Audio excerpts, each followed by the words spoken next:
Good evening. We're live. Hello everyone, welcome to Wednesday night OWCP Chats with Chris and Gini, and we have a sick guy in the house. So if you guys don't understand him or he's coughing up his lungs, understand that this is why he's dying. So I'll be better next week.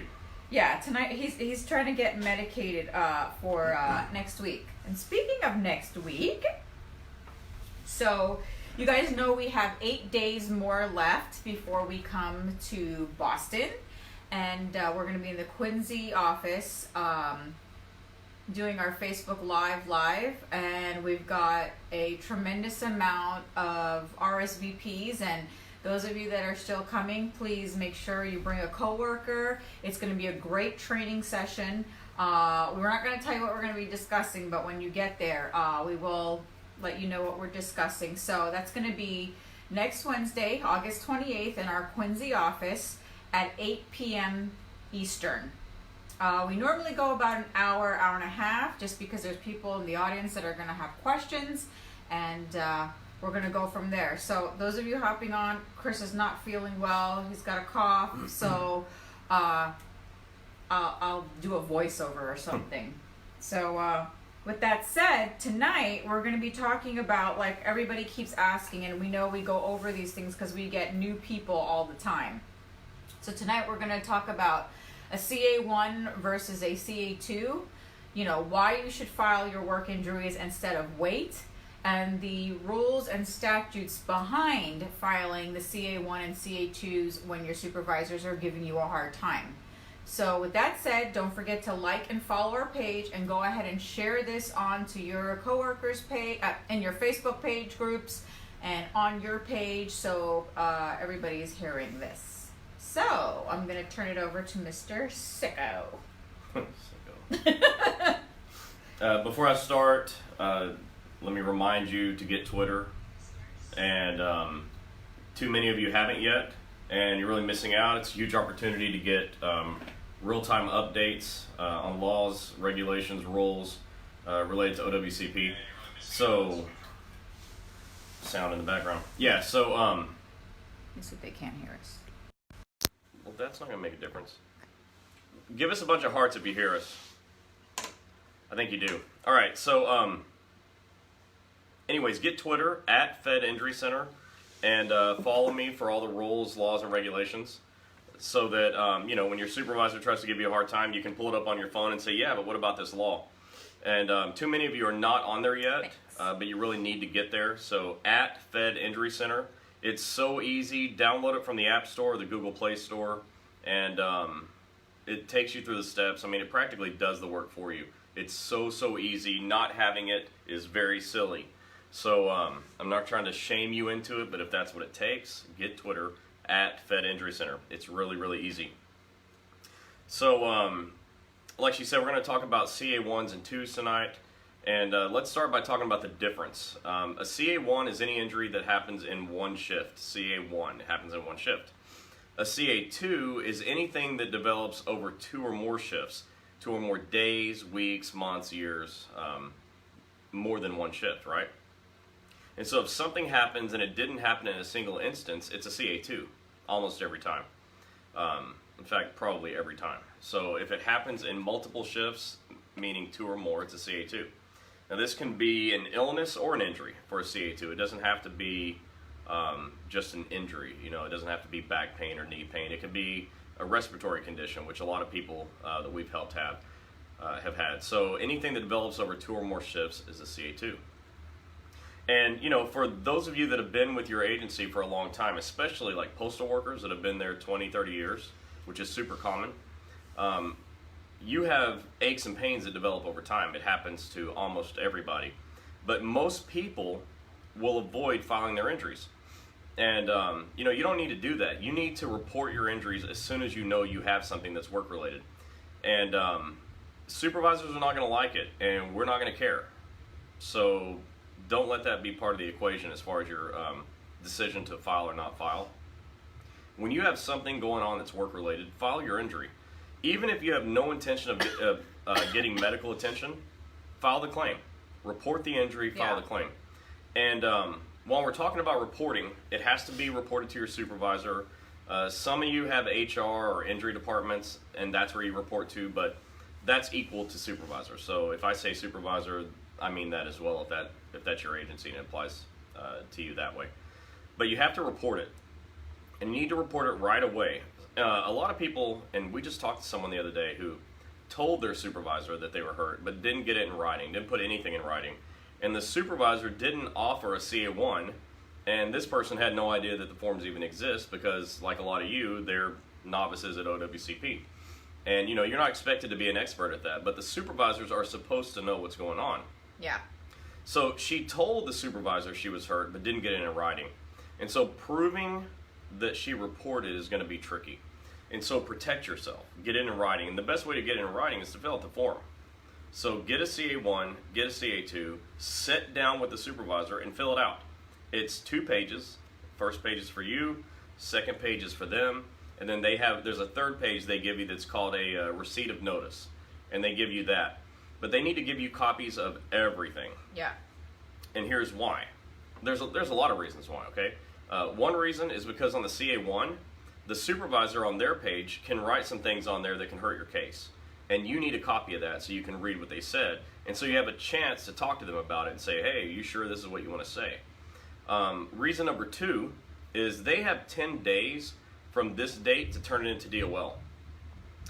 If they don't turn it in and it accidentally gets lost in the trash, what are you going to do if you can't prove that you did it? So get a copy of everything. And then if it doesn't get sent in and you have a copy, you could always e-comp it yourself and make sure that it gets there. So protect yourself. And the law requires them to give you copies of everything. So the supervisor will say that they don't want to do it or they don't have to do it, but they do. The Code of Federal Regulations says they have to.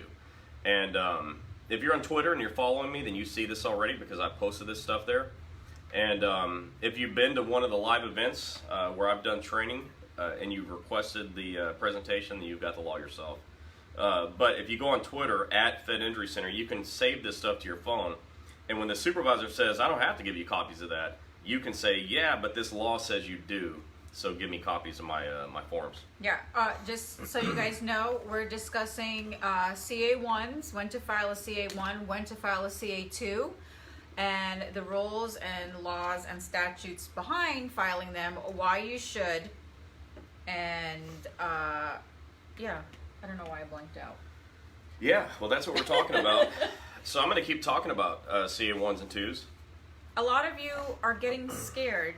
We hear this every day. Every day, you're scared to file your work injury because you're going to get fired. So pay attention. Chris is going to tell you you can't get fired for filing your injury. And number 2, you guys are always asking, well, how do I get paid?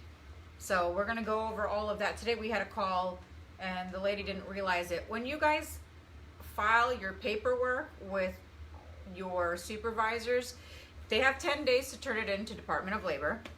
Then you're going to receive just a letter that has a claim number. The claim number, the file number, is not your OWCP acceptance. And a lot of you are getting confused with that.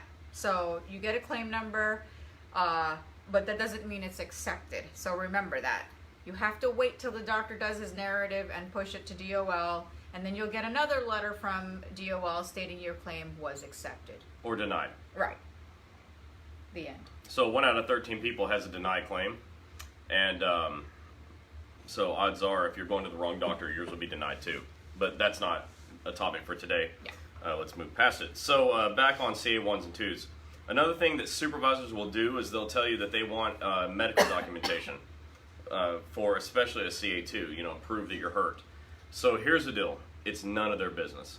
And even if you wanted to give them the documentation, when they received it, what are they going to do with it? They're definitely not going to understand it because they're not doctors. So the Code of Federal Regulations says that they should not wait for supporting evidence. So when they tell you that, and they say they're going to delay sending in your paperwork, then you show them the rule here and make sure they understand that they're violating the rules. They don't wait for anything. They're not doctors. They don't need copies of anything. Is it just me, or is this thing so bright that I am blending into the walls? You're blending into the walls. Yeah, so Jeannie's going to fix the lights while I'm talking because that's not working. Oh, yeah, that's better. That's a lot better. All right. There we go. Look at that. Well, now. Whoa. Whoa. Keep turning it.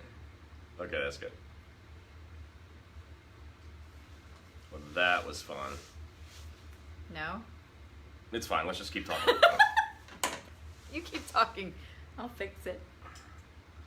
You know, turn it that way. That's fine. Just leave it. Okay. Fun with lighting. And it's funny, I was just saying, we need another one of those lights. No, we don't. If I had a second light, you just wouldn't see us. You know, that would be it. We'd be the wall. No, we're good. It's so much better. All right. I mean, she looks good in any It's light, bright. but Nina, I know. I mean, I'm a white dude, so this stuff just reflects off of getting me. blended with the curtains. I think, yeah, that's what it is. Keep talking. Yeah, so anyways, you don't wait. They don't have to wait for you to get your supporting documentation. I'm losing my flow here. All right, so here's the next thing. So CA1s and 2s. Earlier I said don't avoid reporting your injuries and filing your injuries. It's really important. You have to do it. Too many people don't. That's why only 1 out of 13 people has an accepted claim. You know, with the AFGE, and I hate to single them out, but all of their agencies combined, they're 1 out of 19. So, you know, 1 out of 19 people has an accepted claim. If you break that down, that's like 1 out of 5. And 1 out of 5 AFGE employees has an accepted claim. So, not 1 out of 5. Jesus, 1 out of 19 is like it's 1 out of 19. Forget it, I'm sick. He's really sick, guys. Normally I do math better than that. Yeah. What I was trying to say is if you go to here's what the out of 5 is. If you go to the Massachusetts offices, where we're going to be next week, I'm trying to give you an idea of how bad 1 out of 19 is, okay? If you go to Massachusetts, so far, with the claims that have been decided on, we have an 82% acceptance rate. That's 4 out of 5. And the ones that aren't approved yet just are pending. Like, they haven't made decisions. So it could be that it's 100%. But all the ones that they've decided on are approved. And that's 82% of the total claims. So even with the ones that are still out there pending, it's 4 out of 5 have an accepted claim, okay? You have 1 out of 19 if you're with AFGE, and it's really fun. It's not funny. It's actually sad and outrageous. But we hear people tell us from some unions that you don't need help. We got this. We don't have any problems. Right. Like, look, 1 out of 19 of your people have an accepted claim. The rest of them don't. You have problems. You know, you come to one of our offices and we fix it. It's 4 out of 5 people has an accepted claim, and the rest of them are just pending. So as far as I know, they're all going to get approved. Yeah. Which is how it should be, because all legitimate, timely filed claims should be approved. We're still playing fun with lights here, but that's way better. Yeah, face it that way. There we go. All right, so Could make a light. Okay. It's a Sephora model beside me. So anyways, you guys have a serious problem, and it starts by not reporting your injuries. You've got to do it. And so this topic of CA1 and 2 is like really basic. Yeah. And but it's important, because if you don't get to step 1, then you know you end up in financial ruin and disability, and you know it's not fair. You get discriminated against by your supervisors for being hurt. You know, lots of you will end up getting fired because you can't do your job. And if you could do your job because you got help, you wouldn't be in that situation. So, you know, report your injuries. Yeah, you guys are getting so scared. Again, like I was saying earlier, you guys are getting scared, and we're hearing it. Like, you know, we mentioned to you a couple of weeks ago that, you know, one of the carriers was told that they're going to fire her because she had an on-the-work injury. Like, really? And another one was told to resign. Yes. Why? And then, you know, no. I got a finger for you. When they tell you that, show them the laws that we're telling you, that Chris is posting on Twitter. And we went over that 2 weeks ago, all the laws. So if you guys were watching it and haven't seen them, or go back, we went over the laws. It's on the, what website are these laws on? Well, they're everywhere. That's the problem. They're really hard to find. And I've gone through a lot of trouble to find these. And I'm posting them at Twitter at Fed Injury Center. These protect you. I was just teaching this the other day that, you know, the good thing about a federal workers' comp claim is that when you've reported your injury and your claim's in process, it protects you. Actually, OWCP protects you, and it penalizes management. And it doesn't penalize you. If you follow all the rules and they don't, it penalizes them. So we're teaching you how to follow the rules, how to follow the proper steps to get your claim accepted. And it starts by getting it reported. Yeah. So report your injuries, period, okay? Report your injuries. Looking for a doctor is a different story. A lot of you are going to have a hard time with that. But report the injury. Give yourself a fighting chance at success. And it puts your supervisors in a position where they can't jack with you anymore because they can get in a lot of trouble. So report your injuries.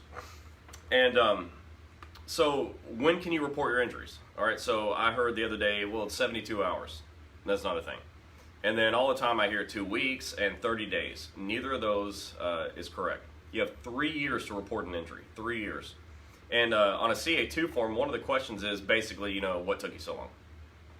And as far as I'm concerned, you can write in there because the law says I have 3 years, and that's it. And on a CA2, you have 3 years from the date that you reasonably were aware that it's work-related. 3 people, 3. So, let's say you've been dealing with back pain or knee pain or something because of your 20 years as a letter carrier and walking up and down the stairs at apartment complexes and all that stuff. And, you don't know what's going on, so you go to the doctor, and you've been dealing with this for the last year, this knee pain. Let's call it knee pain. You go to the doctor, and the doctor says, well, aren't you a letter carrier? Well, yeah.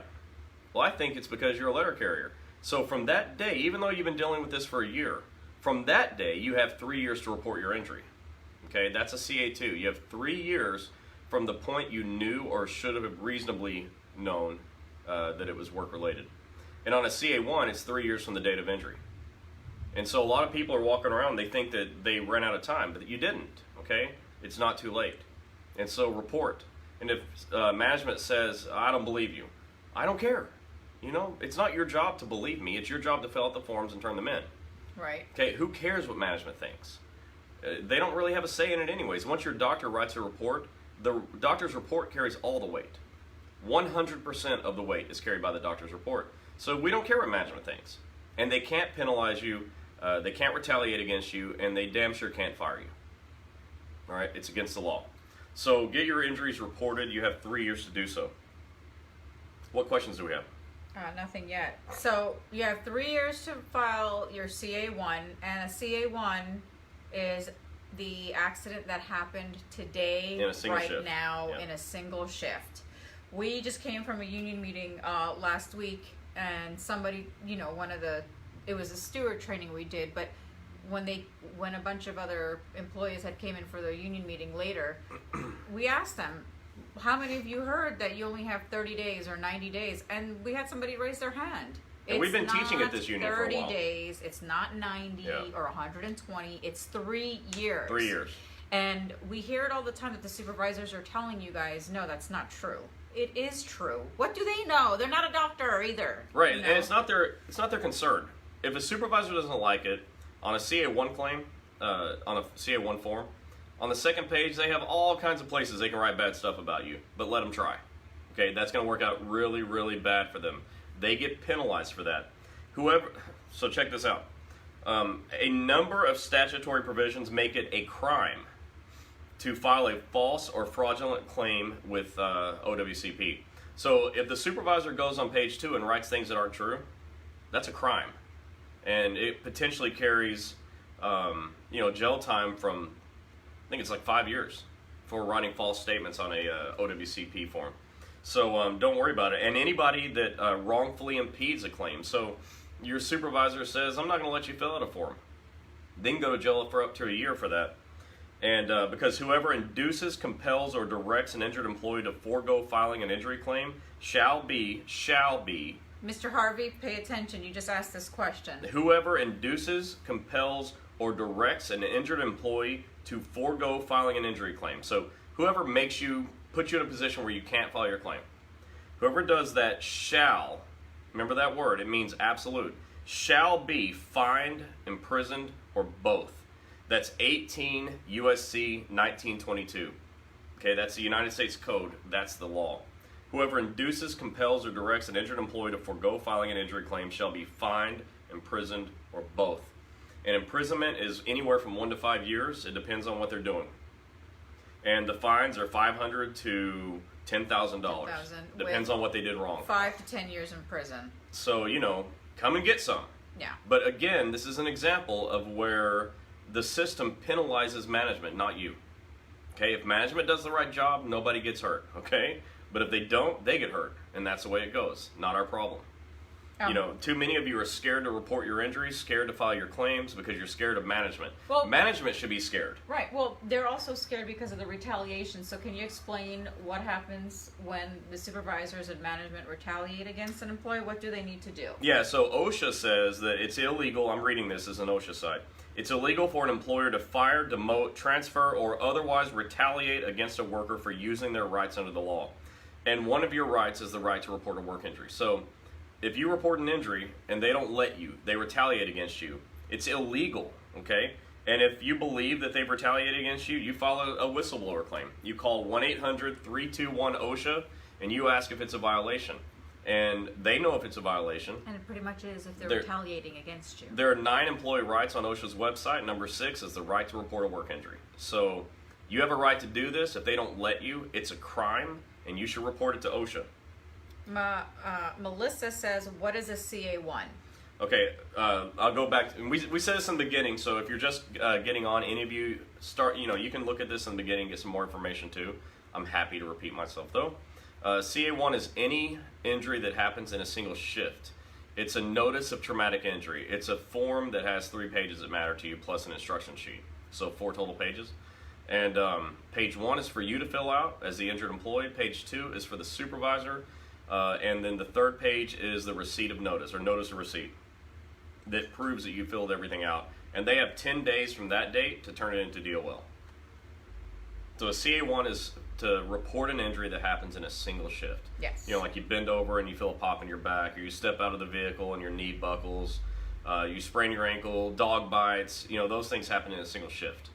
And so anything that happens in a single shift is reported by filling out a form CA1. So Michelle, this is a huge concern for everyone. You stated, so if you're out of sick leave, and if you're out on leave and sick leave, how do you survive? We hear this every day. Yeah, so here's the deal. If you have a CA1 claim, so it happens in a single shift, and most of the time, like CA2 claims, you've been working through it, and a lot of people can continue to work with restrictions. But if you have a CA1, so a traumatic injury, and for whatever reason you can't work, you're eligible for continuation of pay, which is 45 calendar days of pay. 45 calendar days of pay, not consecutive, okay? Any 45 days until your claim's accepted. And now the danger is if your claim is ultimately denied, and again, all legitimate, timely filed claims should be approved. So if your claim is legit and filed within 3 years, it should be approved. But if it's ultimately denied, you have to pay it back. You take your sick and annual leave, and after that, they probably get it from your paycheck, so they call it an overpayment. But, we've never had a single person who had to pay back COP, ever, because we get your claims accepted. But I'm aware that it can happen, and they'll send a letter saying, your claim is denied. But we know how to fix that, because you can appeal every claim that's denied. Every time they deny it, you can appeal it, so it's not over till you give up. But, and I mean every time. Like, you could appeal it a dozen times with a reconsideration. But what do we do if we can't work? So you have sick and annual leave, you have continuation of pay, which is 45 days, and when your claim's approved, you get paid by electing LWOP, leave without pay, and then you get paid using a Form CA7, claim for compensation. So there's a lot of ways to get paid, but the surest way to get paid is to have your doctor fill out a CA17 duty status report, give you appropriate restrictions, and go to work and clock in. The surest way to get paid is to clock in. And I know a lot of people like carriers that do sit-down jobs, and nurses that do reception jobs at VAs, and they can find work for you, and they're required to find limited duty assignments for you. So if you can get a limited duty assignment by your doctor filling out a CA17 with restrictions, you just go to work and clock in. Going to work and clocking in is the surest way to get paid. But if you have to be home and you can't go to work, there are ways to get paid. Yeah. Okay. So, Evans Juice, you said, what can we do against DOL when they have no reason for denying a claim? Well, it's not, everybody gets Nothing. This misconception that it's OWCP and Department of Labor's fault that your claim gets denied, and it's not. And we've told you several times that it's the doctor that you choose.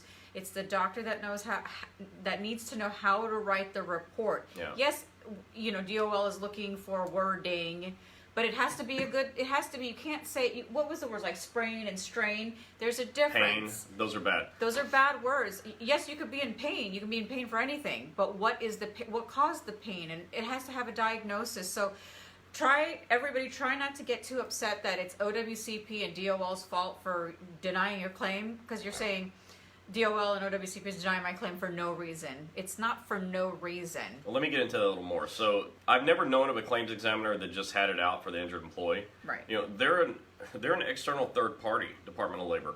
They're a third party to your agency and to you. And so they're independent, and their whole job is just checking off, boxes in a list. Yeah. And the doctor has to help them check it off. And so denied claims are typically the fault of bad narratives written by doctors that don't know how to get claims accepted. And so when you get a denial, you have to find in the letter where it says specifically your claim is denied because, circle it and give it to your doctor. You elect reconsideration in your appeal request form, send that in, and have your doctor write a response to the denial letter. And that's the new information. You have 12 months from every denial to do what I just said. Reconsideration, have your doctor write a narrative explaining or responding to the denial. It's not a claims examiner that just has it out for you. Instead, it's a doctor who wrote a subpar narrative, and those are fixable. Yeah. So let's see. And there's nothing you can do, by the way. Your rights are on the appeal request form. ECAB, review the written record, oral hearing, and reconsideration. And reconsideration is the only one that really is super effective because the other ones, they're just going to pretty much consider what what they denied you for in the first place. So have your doctor fix it. You guys we try as hard as we can to help you find a doctor, and we know that we don't know every doctor in all 50 states. No. And we try to get you to the closest one so that you guys can get taken care of. Unfortunately, it's not an easy fix for us to find a doctor, but that's where it starts. If you start getting denials, it's the doctor.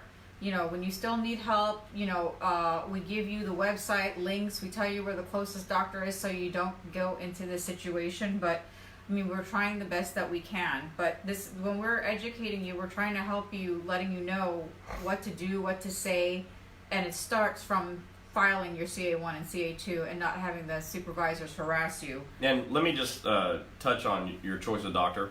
So if we're ever here and we say, we know a doctor, or we work with a doctor, or we train a doctor, the choice of doctor is yours, okay? Right. Nobody has ever heard me push them to find a doctor. More times than not, you hear me say, pick whatever doctor you want. It doesn't have to be our doctors. Like, you come on here and you watch us and we do this training. We're not training you in exchange for you going to our doctors. You make a choice, okay? If you have one you like, go to that one. That's what you should do. The choice is yours, okay? It's on the CA10. It says you have the right to initial selection of doctor. That's your right. Nobody's taking that from you, and sure as heck not me and not Gini. But another thing in the CA810 says that agency personnel may not interfere with your right to choose a doctor, nor may they require you to go to their doctor, okay? So they can't make you go to their doctor. They can't get in the way of your choice of doctor, and I'm not getting in the way of your choice of doctor. But if you want a recommendation on one, I've got some because I've trained a whole bunch of doctors. But you can go to any doctor you want. If they write a bad narrative, give them the denial letter and tell them to fix it. And if they won't fix it, that's cowardly. Find another doctor. And there's a process for that too. We can help you. The other thing is about supervisors. They're supposed to tell you that it's your right to choose. Too many of them make you go to their doctor. They can't make you go to their doctor. They're supposed to tell you it's your right to choose a doctor, but they never do it. So the choice is yours. Choose wisely, because most doctors don't know how to do this. But if you get tangled up with a doctor that can't write a good report, just keep going back with the denial letters and ask them to fix it. Okay, I don't know who's saying that someone's lying. Fly Mommy, you said she's lying. I'm on it now. My claim has not been approved yet. I don't know what you're talking She's about. replying to somebody. Yeah, but that didn't make any sense. So Melissa, you asked. So you can't use COP for a CA2? Yeah, that's correct. COP is only for CA1 claims, and you have to report your injury within 30 days to even be eligible for COP. So if you have a CA1 claim and you do the right thing and report it right away, then you're eligible for continuation of pay. You have to elect it on the CA1 form. There's no place on a CA2 to elect continuation of pay. Yeah. So Ashley says, it's in our union contract that you have to go to the agency doctors before seeking treatment elsewhere. I don't understand how that got in the contract. She's with AFGE Council 214. That shocks me. I've never seen the contract. And we know a lot of AFGE people that has never said any of that to us. I'm really shocked. I'd want to see that if I were you. I'd want to read where it says that in the contract, because typically contracts don't go against the law, and that's opposite. I'm not saying it's against the law. It's opposite of the law, and that would shock me. But hey, let's say it does. Let's say that you're in that local, and for whatever reason you've got some bizarre contract where you have to go to the company doctor. Go, no problem. But don't go a second time. Because when you go a second time, it becomes your treating doctor. Now, if you want that to be your treating doctor, go the second time. It's your choice.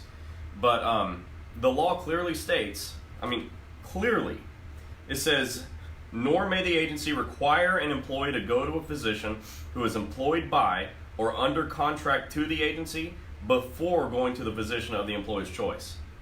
I couldn't be more clear, okay? That's in a DOL form, Department of Labor form. The CA 810, section 6.3, letter A. It's choice of physician. So if your contract says that, I don't know what to tell you about that. It's shocking to me. I'd want to read it myself if I was you, and I'd love to read it myself. But if that's the case, go to that doctor. Don't break the rules. Don't get in the way.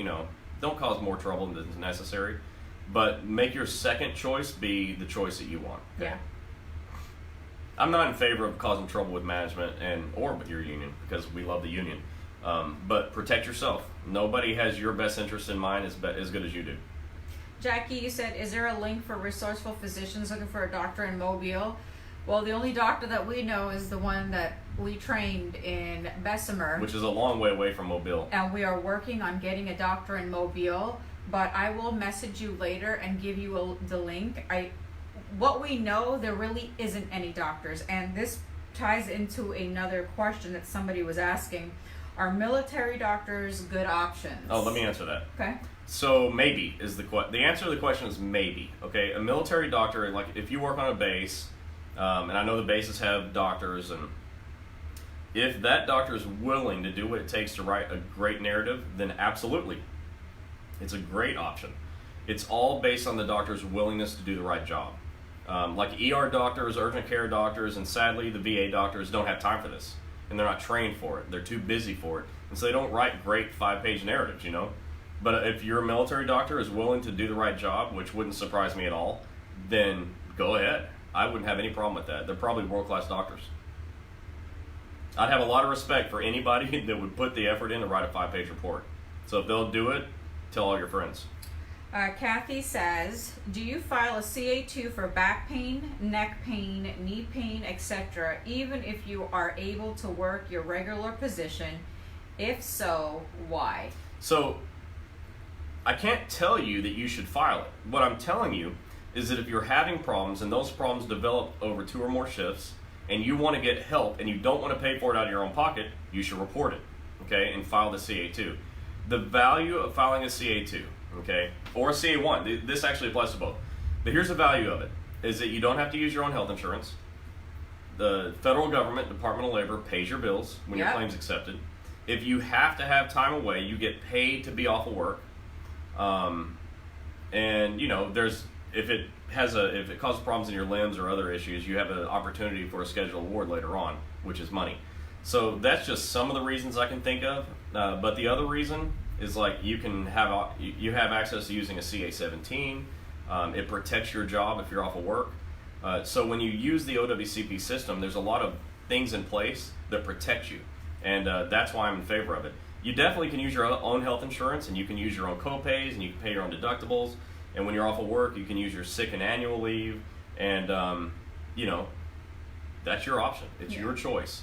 But I just gave you the reasons why I would file a CA2. If it's work-related. Look, if it's not work-related, you don't. I told you, only legitimate, timely filed claims should be approved. Yeah. It's got to be a legitimate work injury. But if it is, I don't know why you wouldn't fill out the form. Look, if you've had carpal tunnel, we always use that as an example. File a CA2. Right. It's been something that's been ongoing for years. And so, can you explain a CA2 now?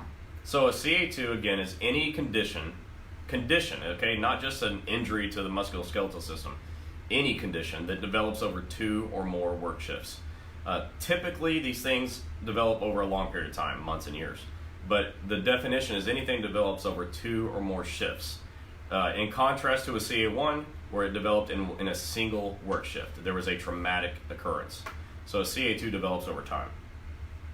Okay. And yeah, carpal tunnel syndrome is a great example of a CA2 condition. Yeah, like, like you have a shoulder injury, something that, like a lot of Social Security, TSA, you guys are sitting or standing there and things happen over time. Just like I said, letter carriers climbing up and down the stairs, walking, up to 10 miles a day. They develop a lot of osteoarthritis of the knees, low back pain, and that stuff just develops over time, carrying those 70-pound packages and 35-pound satchels. I mean, we even know people that have 2 35-pound satchels, which I think is against regulation, but they end up doing it, stepping in and out of the LLV all the time. I mean, there's just a lot of repetitive movements that can lead to conditions that would be covered up with a CA2. Yeah, Miki said, I'm scheduled to see an OWCP doctor for a second opinion on my injury. Do you know what I should expect? Well, expect them to not do very much, to spend maybe 15 minutes with you. It'll feel like they're wasting your time, but you're required to go. And I think it's a good idea to get a CA20 filled out by your treating physician. You can find these forms at federalinjurycenters.com. A CA20 is an attending physician's report, and I would have that information go to the second opinion doctor, so they have a really good idea of what's going on. You want to do the best you can to give them all the information to give you a favorable outcome. What we don't want is for them to say, you're hurt, case, or you're not hurt, case closed. Sometimes they do that. Does a schedule award payout enable you from going out on disability years later? No. No. Scroll. I know somebody had this question. Okay, Jason, my schedule award is scheduled for payment 3 weeks already, and it still hasn't been released. Why can that be? Well, I don't know. There's a lot of reasons it could be, but if they approved your schedule award, then they should be paying you. You want to call your claims examiner and just find out why. That's the bottom line. You have to call and ask. Leanne, my doctor that did my surgery no longer takes OWCP claims or injuries. Does he have to continue to treat me? Surgery resulted in complex regional pain syndrome. No, in fact, your doctor, and this goes for all doctors, anybody that's unhappy with their doctor, or the doctor's unhappy with doing OWCP, all they have to do is write a letter to Department of Labor requesting to be removed from your case, and that request shall be approved. That's their wording. So any doctor that doesn't want to be part of it, they can request to be removed, and you can go find another doctor. Yeah. But it's got to be in writing. So like a lot of times you want to change treating doctors, but they won't let you change. So you go to your doctor and say, hey, I want you to release me from care so I can find somebody who can get my claim approved. And if they'll write that letter releasing themselves from your care, from your case, it'll be approved every time, and now you can go choose a new doctor. Yeah. Cindy, she wants to say thank you. You're welcome. For all the information you give us. My claim was accepted 6 weeks back, and my shoulder surgery is already scheduled for next week. Congratulations. Awesome. We love accepted claims. That's how they should be. Yeah. Robert says, I got hurt 3 years ago. Department of Labor gave me a hard time about getting surgery for my shoulder. I had to call my senator to get my surgery approved. Another reason that may have happened, and you would have loved to have this information 3 years ago, but if your diagnosis was like shoulder sprain, they'll never approve surgery for a sprain. A lot of people have like a torn rotator cuff, but the doctor just diagnosed sprain, and DOL approved sprain. And then when it's time for surgery, they say, no, you just have a sprain. It's not even surgical. Yeah. So you have to get a diagnosis expansion so that it has the correct diagnosis. And then they'll approve surgery every time. I wish I could have told you that 3 years ago, but that's probably what was happening. Kathy, I wish we were around in 2005 too. Me too. She got hit by a Coke truck. Good God. Yeah, I know. Vicky, she says, I want to thank you for your help about filling a consequential injury. It was accepted. Yes. All right. Awesome. I remember I think you were talking to Chris about that, Yeah. on that. So we're really glad to hear that. Consequential injuries are tricky. But good job. I'm really glad you got that done. Richard says, how long does it take to get conditions upgraded from the original conditions? Well, okay. It is a matter of how long does it take for you to go get whatever diagnostics are needed, and how long does it take for your doctor to write a narrative that's called an expansion report, and then get that e-comp to Department of Labor. From once the claims examiner receives it, it's going to take a few weeks. But you should call. Like, I would call every week and find out what's going on. Juanita, Department of Labor declines me from a gel shot for my knee. How can I get this approved? Well, first of all, it's got to be an approved code, like a CPT code, which is the doctor's billing code. If it's approved procedure, then you got to have a diagnosis that warrants it. Again, if you just have a sprain, they'll never let you have that kind of procedure. If you've got, osteoarthritis, and if arthritis of the knee is your accepted condition, they probably approve it. So it really just depends on your diagnosis. Yeah, again, we keep telling you guys, it's not DOL or WCP's fault for the doctor just needs to do a better job. It's not their fault. We hear it every day. Oh my gosh, OWCP denied me. And it's not OWCP. It is your doctor. Yeah. Your doctor has to write a great narrative, and I mean great, where Chris has to train these doctors that have gone to amazing school and have great medical backgrounds, but they just don't understand the lingo of OWCP. Here's a perfect example of that. So our doctor in Massachusetts, Dr. Guidotti, he's got like 3 degrees from Harvard. Okay, nobody would argue this guy's a genius, but he needed training on how to write a great report. Now, it worked. He writes great reports, but a lot of doctors they just don't understand, or they just can't get it, or they're lazy and won't take the time. The doctors I've trained, they're not lazy. They take the time. They're absolute killers when it comes to OWCP, and that's what you want. You want somebody that will never, ever give up, and they'll do whatever it takes. So just keep going back to your doctor and tell them to do a better job.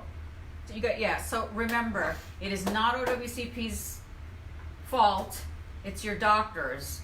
And Chris has gone over this all the time. You go to a walk-in clinic, you see the PA. It's not good enough because you have to be seeing an MD. Walk-in clinic, ER doctors. They don't have time to write these reports, so they write really, really bad 5-sentence paragraphs. That's it. 90% of specialists don't know. They specialize in denials.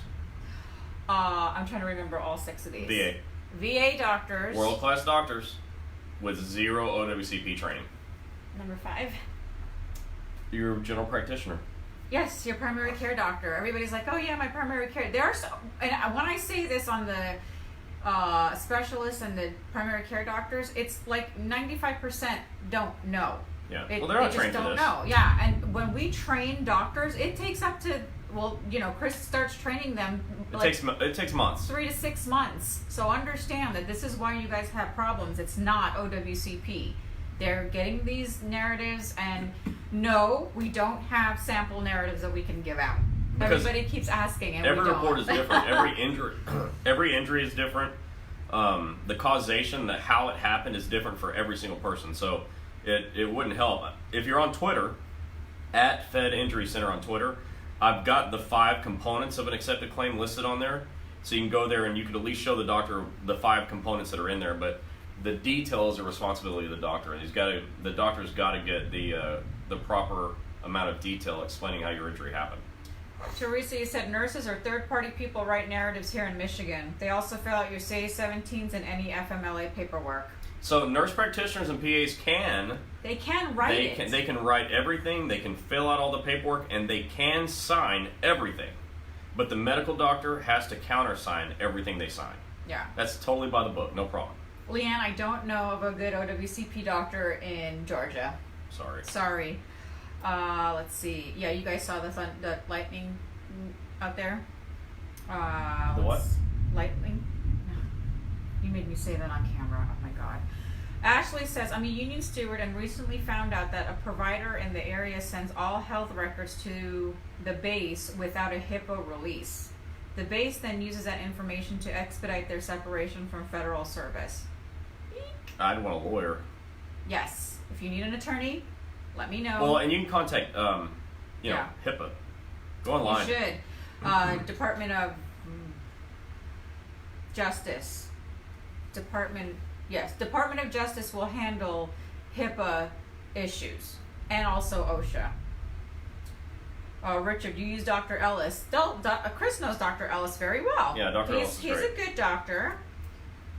Is there a time limit for OWCP to make a decision? No. Sorry. I mean, I can't even expand on that. They can take as much time as they want.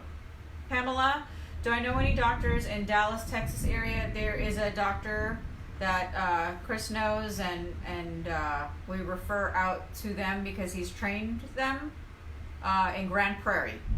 I haven't really trained them, but the owner of the place knows They know exactly what they're what's doing. going on. Yeah, so Grand Prairie is our only spot. Let me go back to the privacy thing. Go to hhs.gov, Health and Human Services, hhs.gov, /HIPAA, HIPAA. And there's a button here that says filing a complaint. That's where you start. hhs.gov /HIPAA, HIPAA. And then go to the file a complaint. They're definitely doing a violation there. So, just so you guys know, what's going on about the docks in Mobile. Okay, so in Mobile, we are coming. Federal Injury Centers it'll be Federal Injury Centers of Mobile. We are coming. It'll happen next year. We were trying to push for this year, but it's not that easy. It's really hard. It is really hard. So we're working on that, but the closest thing to Mobile, which is not really close, is in Birmingham, in Bessemer. But you can go, and she'll tell you how, but there's a site you can go to and do a search, and you know, it's like rolling the dice. You might get lucky, but I don't want to tell you there's nobody. What I'll tell you is I've done a massive search in Alabama, and I can't find anybody. But if you do, I'd be really happy for you. So I know I put something on Facebook. We're going to wrap this up because he needs to take his medicine and get to bed. I know I put a post out there that we're looking for a doctor in Dayton, Ohio, and Louisville, Kentucky. If there is any doctors anywhere in the United States that want to be either on their own doing federal injury stuff, or if they want to discuss Chris helping them come on with federal injury centers, you can email me at Gini at federalinjurycenters.com, or give them my number, 877-787-OWCP, and we will get this over to our partner Joe that handles all of that stuff. But just know something, you know, I know how badly you need doctors, but I'm really, really picky. Yeah. And, you know, doctors that have a junky office, I won't work with them. If they have bad attitudes, or if their staff is terrible and they won't replace them, I won't work with them. And doctors that put money before people, I won't work with them. Yeah. So that stuff's really important to me. The last one especially. Now when I talk to new doctors, I tell them, look, if all you care about is money, let's end this call now. So, you know the content of the character of the doctors in your area. If you think you know somebody that would fit The description. and be somebody that I'd be proud to have and proud to recommend, then I'd be really proud to talk to them too. Yeah, we don't want anyone that says, hey, how much money am I going to make with these federal employees? Because, Because the answer is zero. We're done with the call. Chris will hang up the phone. So that's not what we're looking for, and we're looking for a doctor that sincerely, honestly cares about federal employees and taking the time, because this is very time consuming, writing reports. You have to be passionate. Seeing you guys, on a weekly basis, all that stuff. So if you guys have any MDs or anybody that you think that is interested in doing this, again, give them my information, Gini at federalinjurycenters.com, or let them call me, 877-787-OWCP. And here are the places we already have a doctor. We don't need another doctor. Florida, we have doctors in Clearwater, West Palm, Fort Myers, and Miami. Is that it? Yeah, those 4 spots. Birmingham, Alabama, Montgomery, Alabama, Boston, Massachusetts, we have Woburn, Norwood, and Quincy. Rockville, Maryland, Vienna, Virginia, Indianapolis, Indiana, Chicago, Illinois, Racine, Wisconsin, and Tucson, Arizona, and Grand Prairie, Texas, and Houston, Texas, and that's it. Now, those aren't all Federal Injury Centers doctors. Right. But they're all either Federal Injury Centers doctors or doctors that I've personally trained. So, and they're all in and completely on board with helping. Yeah, so if I didn't say a state you're in, we don't have one. And yes, Dr. Ellis in Oklahoma City is a friend of ours. Yes. Dr. Ellis is a guru. I love and respect him. I wouldn't have any problem telling you to go to him either because he's really great. Yeah, so if I didn't list your state, there isn't one there. Again, if there's a doctor watching, or if you have a doctor that you think that maybe needs some more training and is willing to help federal employees, and make sure you let them know. It's time consuming. A lot of paperwork is involved. As you guys know, you guys take your paperwork in, and they just need to contact me. And the last thing before we go, we will be doing Facebook Live in Quincy, Massachusetts next week. We will have some hors d'oeuvres and Italian some food, Italian appetizers, and some drinks. And we hear there's a lot of RSVPs, and I know there's a ton of you that told me, just sending me random messages. I am looking forward to meeting all of you. You get to meet Chris and I one-on-one. And we get to meet you. Yeah. Well, yeah. Whatever. It's all the same. You're way more exciting than I am, I promise you. Who, me? Them. Oh, yeah. Okay. And you get to meet our team that we always talk about. That's the Federal Injury Centers of Woburn, Norwood, and Quincy. We are looking forward to scheduling steward training. I'm telling you guys right now, we are booking already for next year, 2020, for state conventions, and we're still waiting for national convention for next year. Chris was there last week because he had to drop his son off, and he got to spend some time with a bunch of rule carriers. I saw almost all of my friends. It was a lot of fun. I was missing her, but everyone had a really good time with me. I had a really good time with you too. Yeah. We had a really good time. The states that I mentioned that we have a doctor with, we will not be putting another doctor in there. So if you're asking me about a doctor that's in a state, Chris has trained certain doctors, so we don't want competition for another doctor. It's not fair. But if it's on maybe the other side of the state, Yeah. Just have them call us. Any and doctor, we'll talk to any it. doctor can do this. I don't obviously prevent anyone from doing it, but you have to understand. I mean, it's a business for me, and I get paid to train, and that's how I do this for free. Right. And so, in exchange, I also don't give these very passionate, caring doctors competition. So. Yeah.